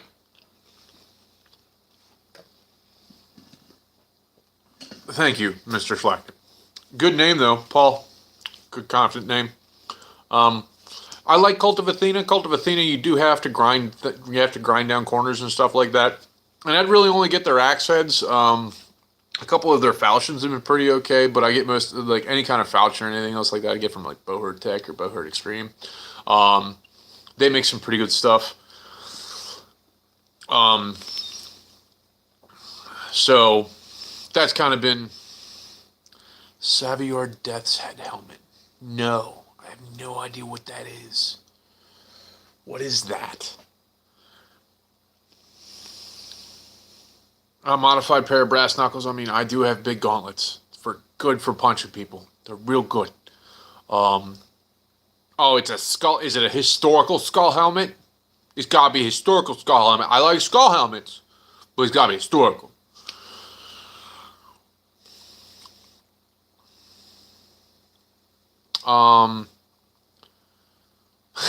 Could be used to block the. Yeah, I could walk around like that with the. And have a face mask on.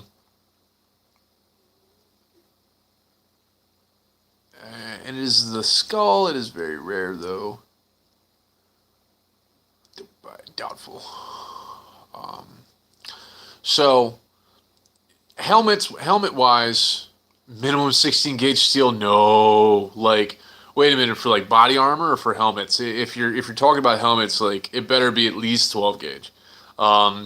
They don't allow 14 gauges in it anymore. Simon's was the last one that was grandfathered in, and then he just decided, are there helmet for armored combat? Yeah, people use pointy hound skulls. Yeah, 2.6 millimeter ish.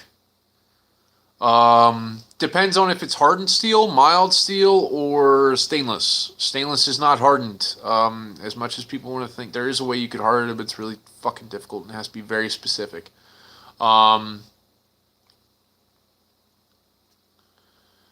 So, yeah, 2.6 for hardened, 3 point for mild. That's like, or no, not 3 millimeter. What am I thinking? No, it's like 9 gauge. You want 9 gauge. Yeah, it is 9 gauge. It's not 9 millimeter. 9 millimeter would be like hella thick. It's damn near a centimeter, I think. So yeah, it would be. So 9 gauge for mild. It can be. I'd go with 12 gauge for stainless. At least. Sometimes they make them in 13 gauge. It kind of depends on which ones. The millimeter sizes I don't have off the top of my head. So Paul could saran.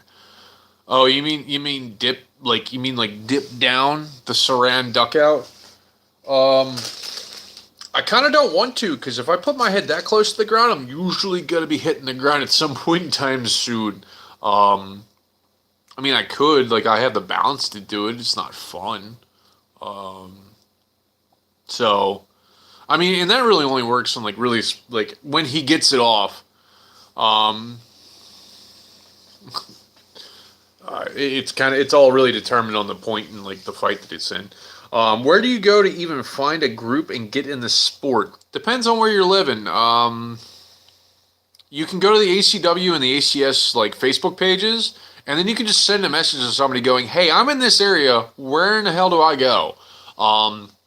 There's people managing those pages, and they're usually pretty good about pointing you in a direction.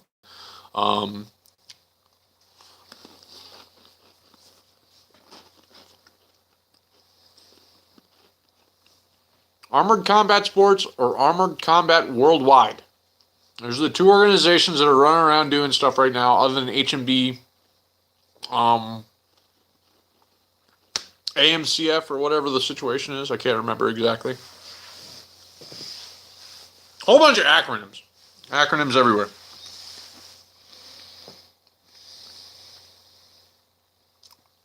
People are yelling at me. I can't read stuff. Who's sending me photos? Oh, it's that helmet. Yeah, that helmet's fucking terrible. Don't wear that helmet. It's not a good helmet. It's basically a Grand Bassinet on crack without good fucking coverage. I don't like it. Not nearly as fun. And you are a 40K nerd. What a surprise.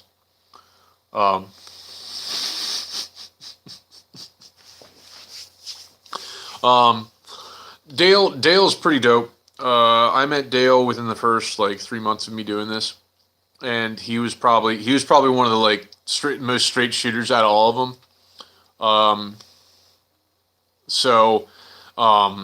Dale's a really good guy. I know he didn't actually retire. He fought again at Nationals after the show. He wanted to get a couple more fights in, and I don't deny him in any way, shape, or form. Man's retired. He can do whatever the hell he wants.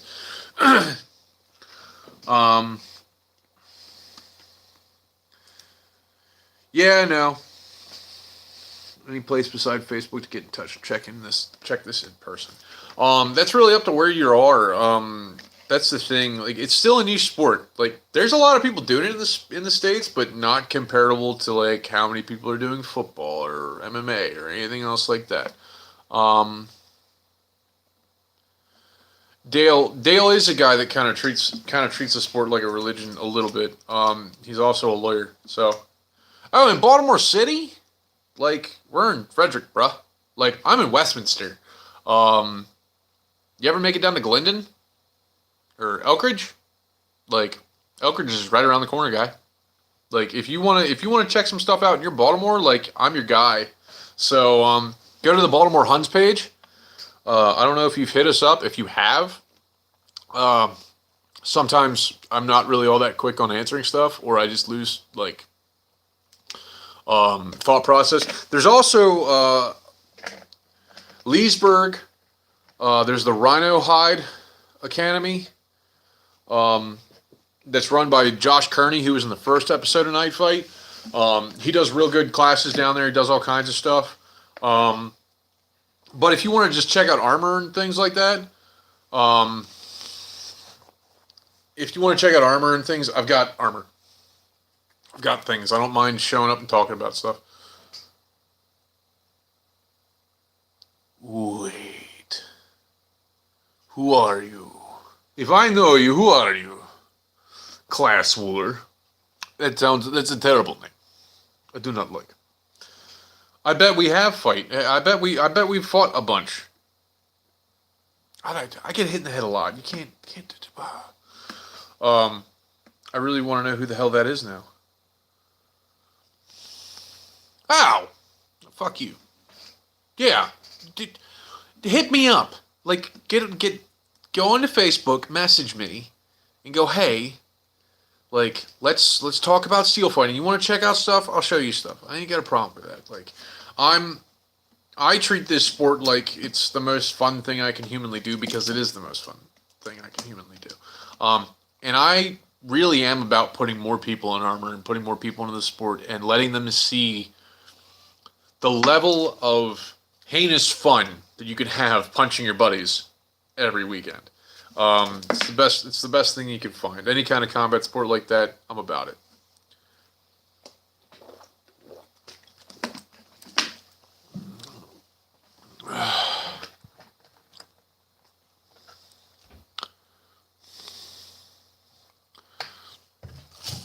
Well, if you want to do, how about younger people? Like how young? That's kind of what we're talking about. If you're 18, do it. That's kind of up to you. If you're younger than that, I'd suggest foam fighting. What are you talking about? The whole jug? It's not even a whole jug, brah. Like, you ease out. I'm a big man. I can drink what I'd like to drink. God damn it! At least I don't have a half gallon of booze in front of me. I got like a whole cooler full of it over there, but I can't drink that because that's the tribe stuff. So I can't. Plus, I actually don't drink, so it is what it is. So, how young? How young are we talking? Like, what? How about younger people? What do you mean younger people? Like 16-year-olds? Hit up an amp guard place. Amp guard is foam fighting. Amp guard is about like you can be like 14. You have to have your parent there and kind of stuff like that, and it goes up from there. Any kind of fighting sport before you get into steel fighting will help. If you're in Northern Delaware, you're in 14. Check out Amp Guard. Amp Guard's a good move.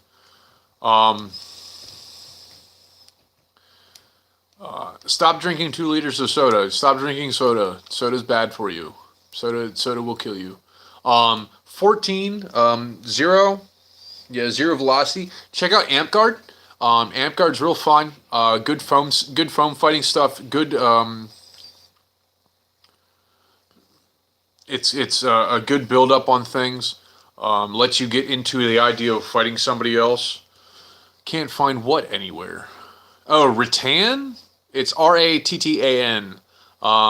It's the Society of Creative Anachronism, or the Dog Brothers, or what else is there for rattan fighting? Yeah, that's basically the only 2 crews.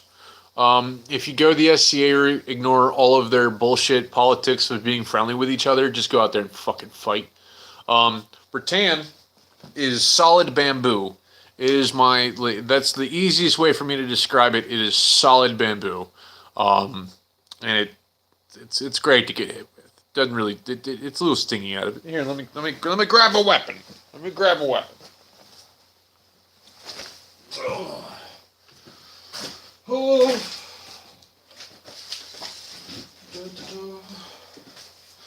So, this is a rubber head on a rattan shaft. This is made of rattan. Solid bamboo kind of thing. There's stabby bits on it. Like, you cover it in foam and tape so it doesn't break and shatter and everything else like that. You don't have pieces going in anybody's eyes. And then there's like a great sword. Great sword is just straight up rattan. I've got some plastic bits there as a cross guard, but bang people, hit people with them. It's great. Ant guard and dagger here are done with foam weapons. Foam weapons, like they're made out of camping foam and fiberglass. They're not terrible. They don't hurt nearly that bad. They don't bruise up nearly as rough. So you're good. Now, does it make sense now?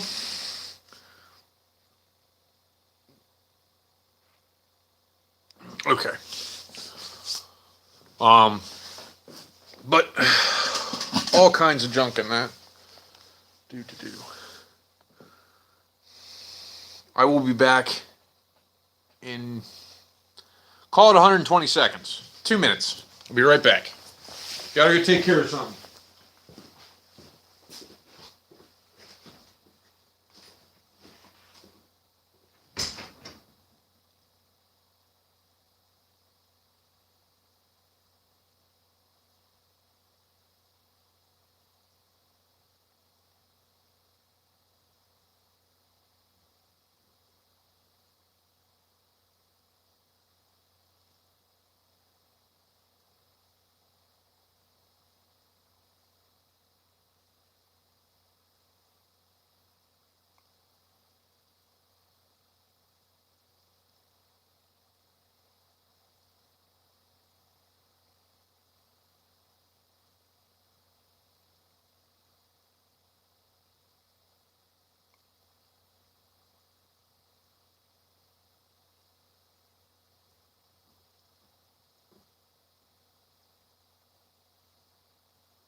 I had to go and say goodnight to my nephew.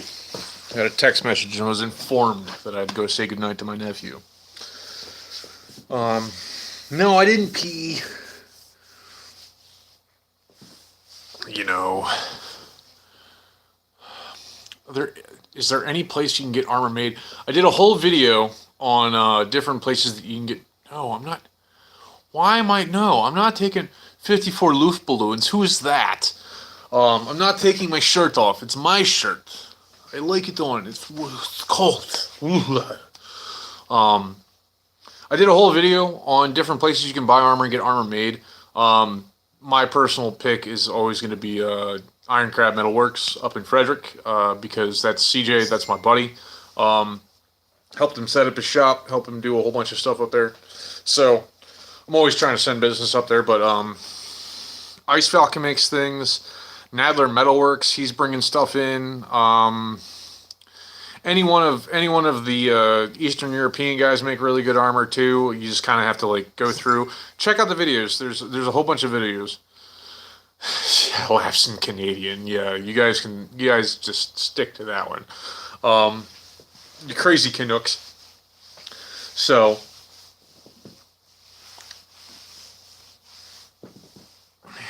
He's got a set of mine. What set of yours? What? Got a set of yours? What?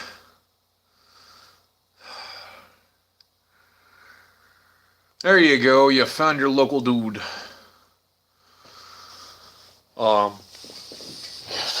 So I don't know why are the things not showing up on my screen anymore? No, yes, I want to see all my chats. What? No. What? No. What? Technologies. Oof. So, doing some crazy things. Yep. Iron Crab's building stuff. They're a little bit. They're working on a bunch of different orders right now. So they're cranking through some things, and they're taking advantage of the fact that they're quarantined in their house, that they're able to keep working on things. So that's the thought process. So if I was going to do another live stream of this kind of stuff, what would you guys like to see? Would you like to see me like working on behind me? So, oh God, it was 54 Luft. Who the hell are you? Which dog are you? Because I only know so many, like 54 but Jesus. If I did more of this, what would you like to see on this? What would you like me to have? Would you like me to have like a selection of armor? Could do an armory showcase. I could do an armory showcase. I could show you the different things about armor and how to. Is it going? Yep.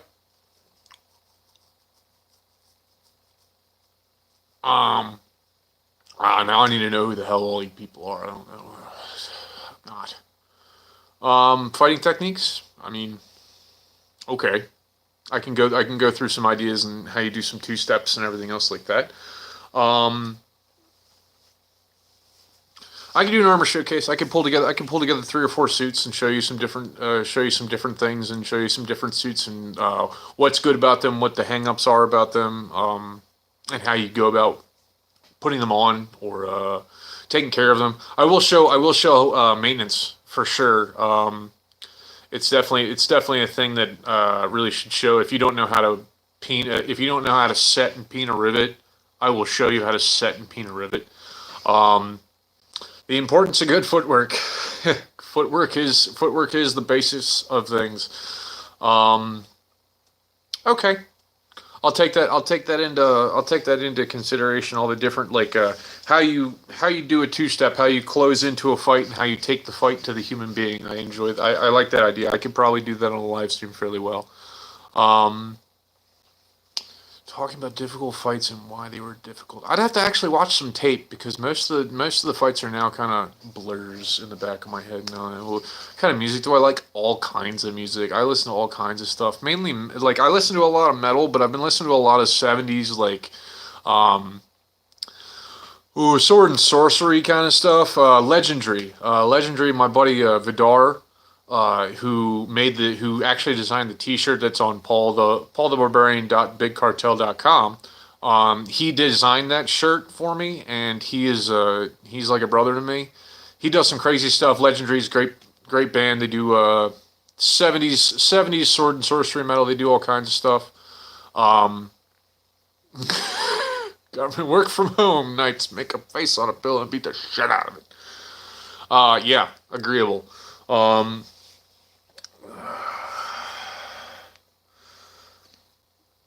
I'll show you how you do a 1-2 combo to step in with the steps incorporated as well, so you can have a better idea of how you'd go into a fight. Because we all kind of start like standing within range of each other. Everybody kind of goes up and squares off, which I think is dumb. But that also, like, if you're going to go on a full board charge, you're going on a full board charge. Yeah, the footwork thing I'll probably do is just a regular video. And I'll be putting out a couple more videos with all this like wacky downtime we've got. I'm still working currently. I'm not dealing with a lot of people. I deal with maybe 2 people in total, and I stay as far away as fucking possible from them as I can. But otherwise, I'm gonna go ahead and cut it off at 2 hours once we get there. But I want to thank everybody for coming out and checking this out. I want you to go and check out that link for Artisan Dice. If you're kind of a dice nerd and you collect dice, they've got some really crazy exotic wood D20s out there. You can use them for life counters for Magic. You can use them for all kinds of different things. And I definitely will do more live things. I'll probably do I might do once or twice a week. We might do something else a little bit more. Might be doing something Sunday night or something like that. We'll do something like that. But check out Artisan Dice. Check out Paul the Barbarian. If you're not already subscribed and got a little bell icon and everything else like that, all my calls to action are like follow, subscribe, give it a like to the video and all that junk. Throw it. Definitely. Hit me up. I'm down to answer questions. I'm down to put out videos. I'm down to answer the questions that you need answered, because that's what I'm here for. I'm not doing this just to like listen to myself talk. I'm mainly doing it to help everybody else. What hobby did you get into? What hobby did you pick wrong? Like, which one? Tell me. I want to know. I also like being able to interact. Me just doing a video and standing in front of a bunch of people, ping pong, yeah, ooh, hell of a fucking thing. Airsoft, you can get out of airsoft real quick. Airsoft guns still sell pretty quick. Tell you what, I don't like airsoft. I never really liked airsoft. I'd rather play paintball. Paintball was a little bit more obvious, a little bit easier to run around with. But that's old school. I'll still go play paintball. Paintball is fun as hell. Fuck you, I'm not friendly. Yes, I am friendly. You're also a 14-year-old. Yeah, you can. You can still use most of it. I'm glad that I'm able to help, and I'm glad that I'm able to inspire y'all to do some crazy stuff. Because that's kind of my idea. I want to help. I want to bring the sport forward. I want to bring any kind of combat sport forward. I mean, I loved MMA when I did it. I love boxing. Foam fighting's great. It's real low key kind of stuff. Rattan fighting's fun as hell. Even though you have to deal with egos anywhere, no matter what. And steel fighting's a hell of a time. It's the most crazy thing I can do without actually going to jail and killing somebody. So check out the videos. Hit me up. Send me some suggestions. I'll be a little bit more. I'll be hitting up things in the community a little bit more. I don't know if that actual like community post I put out earlier actually like made it anywhere, but don't call me sir. I work for a living, goddammit. But definitely get the work in. Keep working out. Keep yourself moving and physical. You don't want to get slacking. You don't want to get slacking into the downtime. Since we're being forced to stay home, you have to like find the drive to keep going, keep doing. You need to be able to have that hunger and that drive to just keep working on things, because if you don't, it's going to deteriorate, and it's not going to stick with you. Practice every edge of the blade. Practice every part of your fighting. Dance around a pel, hit a pel, work on drills, lots of different footwork, lots of different ways to go about how you fight people. There's a lot of ways that you can always, and it's very personal how you train your fighting and how you deal with things and how you go into this sport. Yes, I still fight. I fight every damn weekend. I practice every week. I'm not I'm not that old, for God's sakes. I just turned 30. I'm going to be doing this for the next 20 years if I can. Probably not steel fighting. Steel fighting might be a whew. So yeah, I'm gonna do this again. I'm gonna go ahead and cut it out here because this is long enough. And you know what? I'll put it out a little bit more next time. Share it out to your buddies. Share it out to your friends. Let me know. You want to play cockatrice and Magic? I'm down for that too. Hit me up. Y'all have a good night. Stay safe. Stay away from the corona. Don't get sick. Y'all have a good night.